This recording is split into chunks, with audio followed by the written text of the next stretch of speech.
Voyager 1 has become the first man-made object to reach interstellar space. Voyager 1, a tiny spacecraft the size of a car, is drifting through the unimaginable darkness of space 14.5 billion miles from Earth. Launched in 1977, it was only meant to last 5 years, but nearly 50 years later, Voyager is still alive, defying the odds. Recently, though, something bizarre has been happening. It's sending back signal patterns, pulses, and data that don't make sense. Could Voyager have found something in the void between stars? Or even more chilling, has something out there found Voyager? The birth of a star sailor. The story of Voyager begins not with spaceflight, but with a rare cosmic alignment. In the early 1970s, astronomers realized something incredible was about to happen. Jupiter, Saturn, Uranus, and Neptune would soon align in a way that occurs only once every 175 years. This alignment would allow a spacecraft to visit all 4 planets in a single mission, using each planet's gravity as a slingshot to the next. NASA couldn't resist this cosmic opportunity. They began designing twin spacecraft that could survive the harsh radiation around Jupiter, the unknown dangers of Saturn's rings, and the decade-long journey through the outer solar system. This was the birth of the Grand Tour mission, later renamed Voyager. The spacecraft themselves were marvels of 1970s engineering.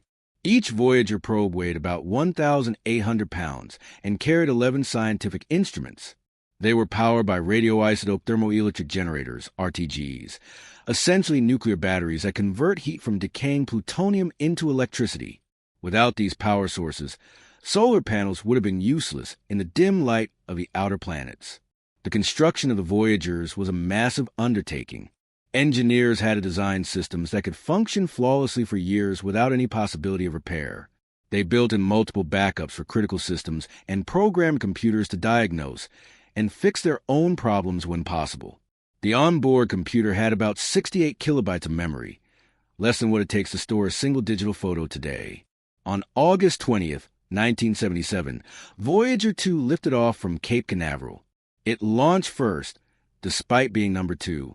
16 days later, on September 5th, Voyager 1 followed, riding into space atop a Titan I Centaur rocket. Because Voyager 1 was on a faster trajectory, it would overtake its twin to reach Jupiter and Saturn first. As the 2 probes sailed away from Earth, few could have imagined that nearly half a century later, one of them would still be making headlines. Not for what was finding, but for what might have found it. The Grand Tour. Voyager 1's journey through our solar system was nothing short of spectacular. After a cruise of about 18 months, it made its closest approach to Jupiter in March 19th, 79. What it saw there transformed our understanding of the giant planet. Jupiter, through Earth-based telescopes, had always been a pretty but simple-looking object, a striped ball with a mysterious red spot. Through Voyager's eyes, Jupiter became a world of stunning complexity. The Great Red Spot, which we'd observed since the 1600s, was revealed as a massive storm system that could swallow 3 Earths. The colorful bands weren't just pretty patterns, but raging storms and jet streams moving at hundreds of miles per hour. But Jupiter's moon stole the show. Io, the innermost large moon, shocked everyone when Voyager spotted actual volcanic eruptions happening in real time, the first active volcanoes ever seen beyond Earth. These volcanoes weren't spewing lava like on Earth, but sulfur compounds that painted Io's surface in yellows, oranges, and reds like a cosmic pizza. Then there was Europa, a smooth white moon covered in cracks like a shattered eggshell. Voyager's images led scientists to theorize that beneath its icy surface might lie an ocean of liquid water, a theory that later missions would strengthen, and that now makes Europa one of our best hopes for finding alien life in our solar system. After Jupiter, Voyager 1 raced towards Saturn, reaching the ring planet in November 1980. Again, what had seemed simple from Earth became gloriously complex up close. Saturn's rings, which looked like solid bands from Earth, broke down into thousands of individual ringlets, some braided, some with strange spokes, all moving and changing like a cosmic dance. Saturn's largest moon, Titan, particularly interested scientists because it was the only moon in our solar system with a substantial atmosphere. Voyager couldn't see through Titan's orange haze, but measured its atmosphere and found it was mostly nitrogen, just like Earth's. This discovery eventually led to the Cassini-Huygens mission decades later, which found lakes and rivers of liquid methane on Titan's surface. After Saturn, Voyager 1's planetary mission was complete. NASA had a choice. They could send it to Pluto, then still considered our ninth planet, or they could direct it northward out of the plane of the solar system, beginning its journey into interstellar space sooner. They chose the latter path, while Voyager 2 continued on to Uranus and Neptune. As Voyager 1 left Saturn behind, it turned its camera back toward the planets for one last look. In February 19, 1990, at Carl Sagan's suggestion, it took a series of pictures that included what became known as the pale blue image. Earth, a tiny blue pixel in a sunbeam seen from 3.7 billion miles away. Sagan's reflection on this image would become one of the most profound statements about humanity's place in the cosmos ever written. And then Voyager 1 fell silent, at least visually. NASA turned off the cameras to save power, and the spacecraft sailed into the darkness blind, but still sensing, still listening, still sending back data about the space between the stars. The golden record attached to the side of each Voyager spacecraft is a gold-plated copper disc 12 inches in diameter, a time capsule meant to tell the story of Earth to any intelligence that might find it in the distant future. The golden record, as it's known, is humanity's message in a bottle, tossed into the cosmic ocean. The story of the golden record is almost as fascinating as Voyager itself. NASA gave a team led by Carl Sagan just 6 weeks to decide what to put on it. 6 weeks to sum up all of human existence. The team worked around the clock, arguing passionately about what music, sounds, and images should represent our world to the stars. The final contents are extraordinary in their diversity. The record contains greetings in 55 languages from Adian, a language spoken 600 years ago, to Wu, a Chinese dialect. There are sounds from Earth, thunderstorms, volcanoes, birds, whales, laughter, footsteps, and a human heartbeat. There's music from around the world, Bach's Brandenburg Concerto, a Navajo night chant, a Peruvian wedding song, and Chuck Berry's Johnny Be Good. The record also includes 116 images encoded in analog form, diagrams showing mathematical concepts, photos of Earth's landscapes, pictures of human activities, and illustrations of DNA structure. There's a message from then-President Jimmy Carter and UN Secretary General Kurt Waldheim. On the cover of each record is a diagram showing how to play it at 16 and 2/3 revolutions per minute, and a pulsar map showing Earth's location in the galaxy. The records are expected to last for billions of years, long outlasting Earth itself.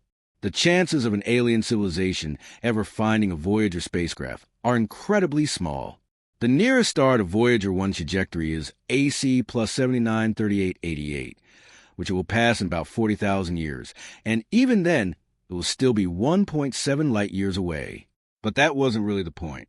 As Sagan said, the record was a kind of symbolic statement, a way of saying, we made it this far. We hope you exist. There's something profoundly moving about these golden records still traveling outward, carrying the sounds of children's laughter, whale songs, and Bach into the infinite darkness. They represent humanity at its most hopeful and forward-thinking, the same spirit that built the Voyagers themselves. Little did we know that the golden record might not be our first message received by another intelligence, because something out in the darkness between stars seems to have taken an interest in Voyager itself. Years in the void. After its encounters with Jupiter and Saturn, Voyager 1 entered what engineers call the cruise phase, a seemingly endless journey through the outer solar system with no more planets to visit. Public interest waned as the spectacular images stopped coming. NASA's focus shifted to newer missions like the Hubble Space Telescope and the Mars rovers. But Voyager kept on going, traveling about 1 million miles every day, steadily moving toward the edge of our solar system, wherever that might be. Scientists weren't actually sure where our solar system ended. They knew the sun creates a protective bubble called the heliosphere, with a solar wind, a stream of charged particles flowing from the sun, pushes against the interstellar medium. But they didn't know exactly how big this bubble was, or what lay beyond it. During these quiet years, Voyager continued to send back crucial data about the outer solar system. It measured how the solar wind changes with distance, mapped magnetic field lines, and detected cosmic rays, high-energy particles from beyond our solar system. This information helps scientists build better models of how our sun interacts with interstellar space. Life on board Voyager during these decades was a constant battle against the inevitable. Its power supply, fueled by the heat from decaying plutonium-238, gets about 4 watts weaker every year. Engineers had to make tough decisions about which instruments to keep running and which to shut down forever. The cameras went dark in 1990. Other instruments followed as power dwindled, and all the while, the distance between Voyager and Earth grew, making communication increasingly difficult. The signal from Voyager became so faint that only NASA's largest antennas in the Deep Space Network could detect it. By the 20-aughts, it took over 14 hours for a radio signal traveling at the speed of light to make the one-way journey. But Voyager 1 kept transmitting, sending back data about a region of space no human-made object had ever visited before. And as it did, scientists began noticing something strange. The solar wind was slowing down. The magnetic field was changing. Voyager 1 was approaching the edge of everything we knew, crossing the boundary. By the early 20-aughts, Voyager 1 was detecting clear signs that it was approaching the edge of our solar system. The solar wind, the stream of charged particles constantly flowing outward from the sun, was slowing down dramatically. Something was pushing back against it. In 2004, Voyager 1 crossed what scientists call the termination shock, the point where the solar wind suddenly slows as it begins to feel the pressure of the interstellar medium. For the next 8 years, it traveled through a turbulent region called the heliosheath, where the solar wind becomes compressed and chaotic. Then on August 25, 2012, everything changed. The magnetic field strength suddenly jumped. The number of particles originating from our sun plummeted, while the number of cosmic rays from interstellar space increased dramatically. After careful analysis, NASA made the historic announcement. Voyager 1 had crossed the heliopause, the boundary where the influence of our sun gives way to the interstellar medium. Humanity had reached the stars, or at least the space between them. But what Voyager found in interstellar space wasn't what anyone expected. Scientists had imagined this region to be relatively uniform, quiet, and predictable. Instead, Voyager discovered a dynamic environment full of surprises. The plasma, superheated, electrically charged gas, was far denser than predicted.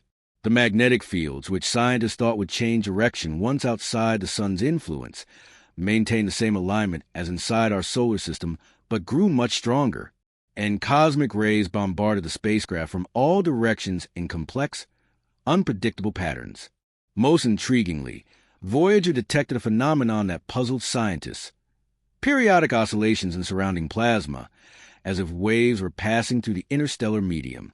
These tsunami waves, as some researchers call them, suggested interstellar space was far more active and structured than anyone had imagined. For the first few years after crossing into interstellar space, these anomalies could still be explained within the framework of conventional physics. The waves might be the result of solar flares propagating outward, finally reaching Voyager. The density variations could be natural structures in the interstellar medium.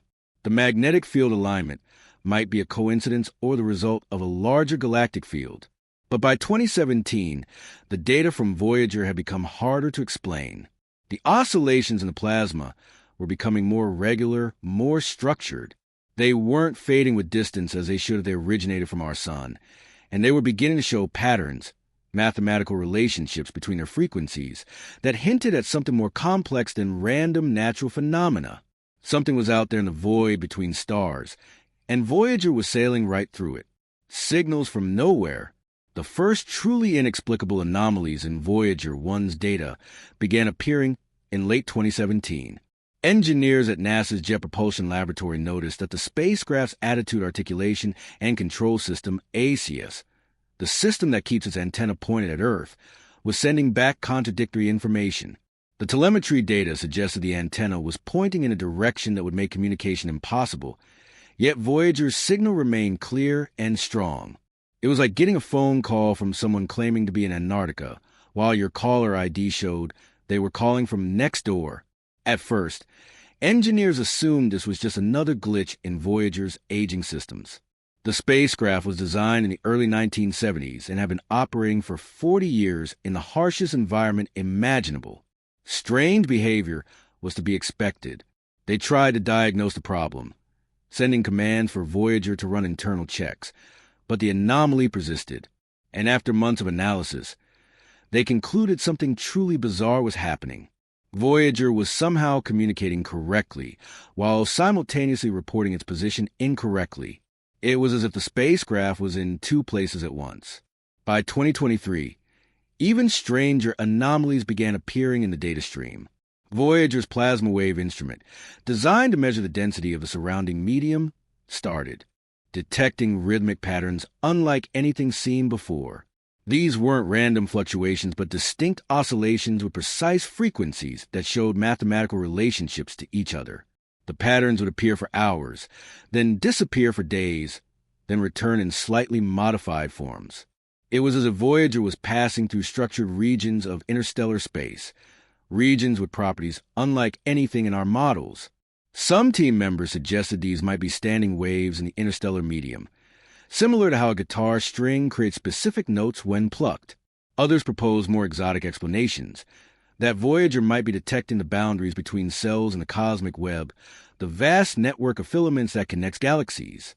But none of these explanations fully accounted for the precision of the patterns or their persistence. Nothing in the interstellar medium should be able to create such structured signals lasting for months. Were these the first whispers of something we had never encountered before?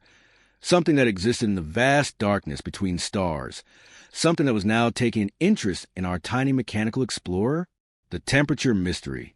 In early 2024, the mystery surrounding Voyager 1 deepened considerably.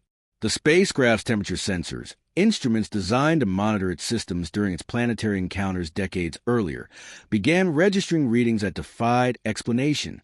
These sensors have been essentially dormant for years, still connected, but expected to show only the background cold of deep space, around 3 degrees above absolute zero. Instead, they began showing regular rhythmic spikes in temperature. Every 4.8 hours, the external sensor array would warm by nearly 30 degrees, then gradually cool back down. This cycle repeated with such precision that it could only be the result of external energy input. What made this truly extraordinary was that these temperature pulses corresponded exactly with the plasma wave oscillations detected months earlier. Whatever Voyager was encountering wasn't just affecting one instrument. It was interacting with multiple systems simultaneously. The NASA team ran exhaustive diagnostics, trying to find any internal explanation.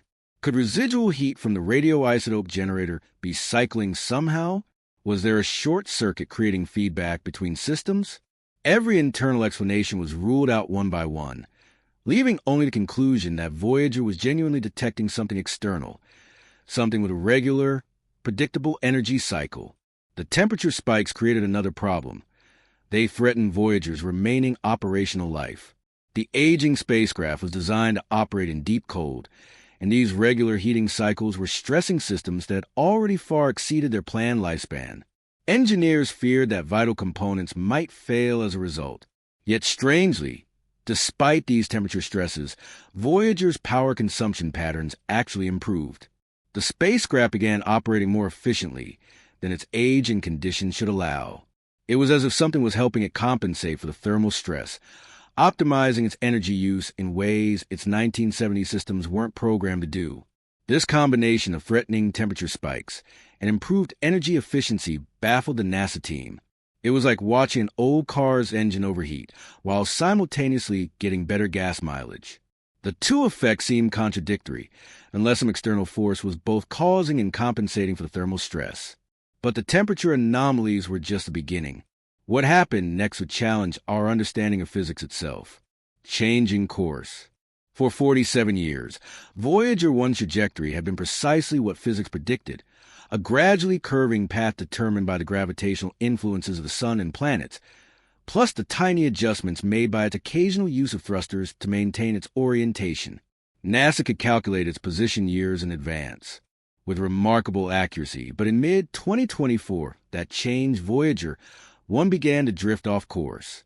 The deviation was subtle at first, just a few kilometers different from where calculations said it should be, well within the margin of error for an object billions of kilometers away. But over several months, the deviation grew. By early 2025, Voyager was hundreds of kilometers from its predicted position, and the gap was widening. Most concerning was the nature of the drift. It wasn't random as you'd expect from mechanical failure or a thruster malfunction. Voyager was adjusting its course in tiny, precise increments, as if being gently pulled toward a specific point in space.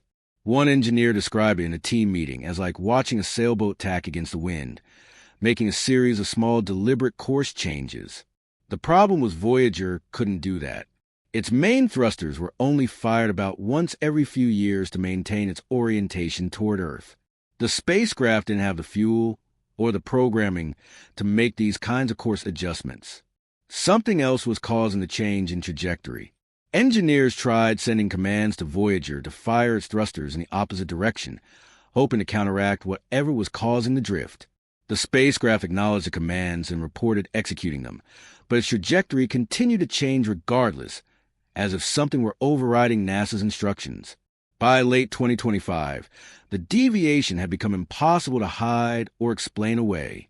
Voyager 1 was clearly being redirected toward a specific region of interstellar space, a region that, according to our astronomical charts, contained nothing of particular interest, just empty void. Yet, Voyager was heading straight for it, like a ship following a hidden current or answering a call. In a desperate attempt to understand what was happening, NASA made a decision that surprised even some team members. They sent a command to reactivate Voyager's long-dormant camera system, hoping to see what might be out there in the darkness. No one expected the cameras to work after 35 years of inactivity in the freezing void of space, and no one expected the response that came back 21 hours later. Ghost in the machine. The command to reactivate Voyager 1's cameras was a long shot. The imaging system had been shut down in 1990 after capturing the famous pale blue photo.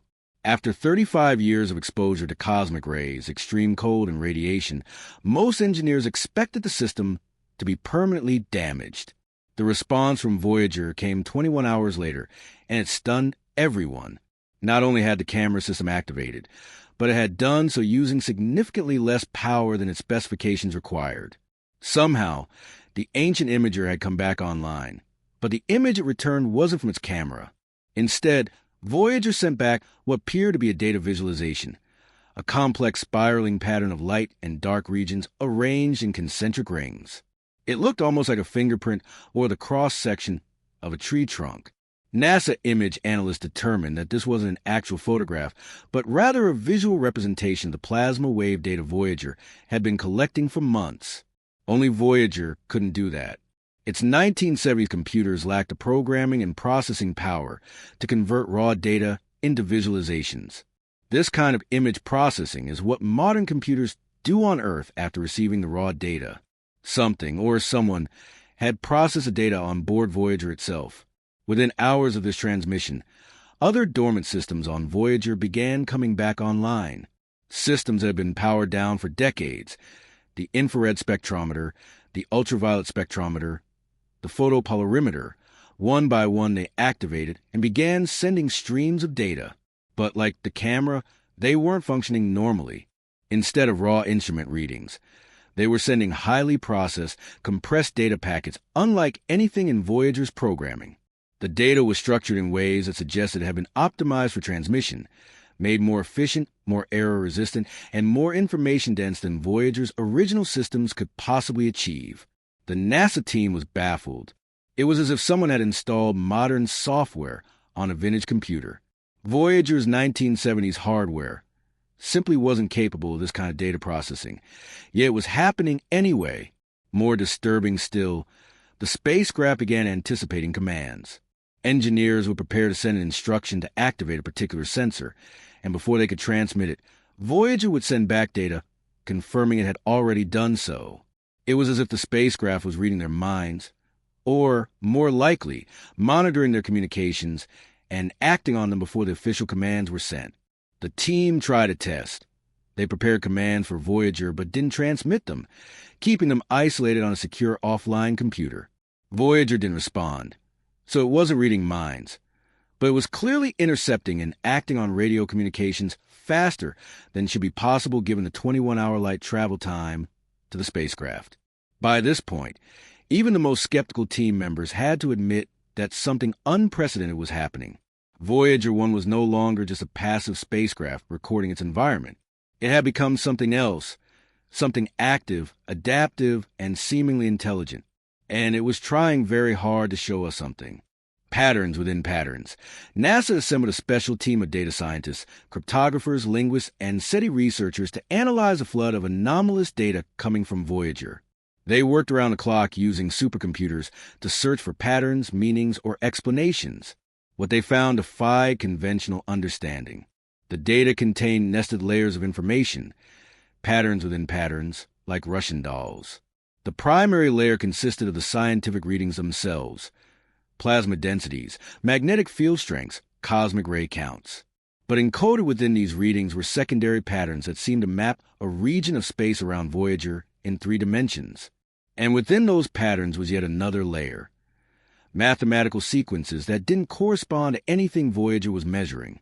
These sequences followed their own internal logic, repeating and evolving in ways that suggested they weren't random, but weren't directly tied to physical phenomena either. One sequence in particular appeared repeatedly, a series of numbers that, when plotted as a ratio, created a perfect spiral. The same spiral pattern that had appeared in the mysterious image Voyager's reactivated camera had sent. This spiral had mathematical properties similar to the golden ratio, a number that appears throughout nature on Earth, from seashells to galaxies. But it wasn't identical to the golden ratio. It was offset by a tiny amount, an amount that precisely matched the ratio between the masses of hydrogen and helium in interstellar space. It was as if someone had taken a universal mathematical constant and adjusted it to reflect the specific composition of the region Voyager was traveling through. This wasn't random noise. This wasn't a glitch. This was information, complex, layered, intentionally structured information that could only be the product of intelligence. In May 20th, 25, the data stream suddenly shifted focus. Voyager began transmitting what was unmistakably pulsar timing information, the precise intervals between pulses from various pulsars visible from Voyager's position. Pulsars are rapidly rotating neutron stars that emit beams of radiation with incredible regularity, like cosmic lighthouses. Each has a unique fingerprint based on its pulse frequency. The pulsar data formed a 3-dimensional map with Voyager at the center. But the map didn't just show where these objects were. It showed patterns of connection between them, like a connect underscore underscore underscore underscore underscore underscore underscore underscore underscore underscore underscore underscore underscore underscore underscore underscore underscore underscore underscore. The dots puzzle drawn across hundreds of light years. When researchers followed these connections, they formed a network of lines converging on a point in space about 4.3 light years from Voyager's position. There was nothing visible at that point. No star, no planet, nothing our telescopes could detect, just empty space. Yet all the patterns in Voyager's data pointed toward it like a cosmic arrow. NASA kept these findings classified for months, sharing them only with select government officials and scientific leaders. But as word leaked out through the scientific community, pressure mounted for public disclosure. In November 20th, 25, they finally held a carefully worded press conference acknowledging that Voyager 1 was exhibiting anomalous behavior consistent with external modification of its systems, and that it was transmitting data with complexity beyond its design capabilities. What they didn't say publicly, but what many scientists now believed, was that Voyager had made contact with something out there in the void, something that had reached into the spacecraft's primitive systems and reprogrammed them to send us a message that pointed to somewhere or something just 4.3 light years away. Thanks for watching another episode. While you are still here, make sure to click the video on your screen for more quality content.